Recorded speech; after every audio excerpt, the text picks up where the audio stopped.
अस्सलाम वालेकुम, मैं हूं सैयद रजी। हेडलाइंस आप जान चुके हैं। अहम खबर दें आपको, कौमी असम्बली में पीटीआई का आइंदा का लाहे अमल क्या होगा। कौमी असम्बली में पीटीआई पार्लिमानी पार्टी का इजलास तलब। इजलास कुछ देर बाद केपी हाउस इस्लामाबाद में होगा। इजलास से इमरान खान वीडियो लिंक पर खिताब का भी इम्कान है। तफसीलात जान लेते हैं नुमाइंदा खुसूसी अब्बास शब्बीर से। अब्बास, क्या तफसीलात है?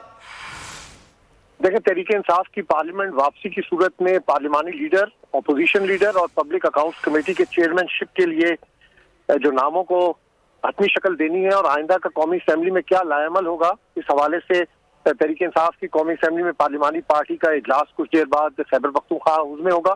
गुज़िश्ता रोज इमरान खान ने अपने करीबी साथियों और सीनियर क़यादत से मुशावरत के बाद ये फैसला पार्लिमानी पार्टी पर छोड़ा था कि कल पार्लिमानी पार्टी में इसको डिसाइड किया जाएगा कि कौन होगा, क्योंकि बेशतर जो सीनियर लीडरशिप है उनके इस्तीफे मंजूर हो चुके हैं। इसलिए किसको आगे बिठाना है इन तीनों ओहदों पर, उस हवाले से तफसीली आज मशावरत होगी। इंटरनली पार्टी की सतह पर आज जब ये यहाँ पर इजलास होगा तो इम्कान है कि इमरान खान भी उस इजलास पे खिताब करें।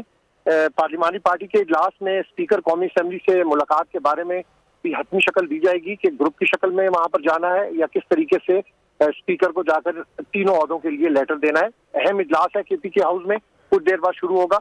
इमरान खान हो सकता है कि शुरू होगा। बहुत शुक्रिया अब्बास शब्बीर इन तफसीलात के लिए।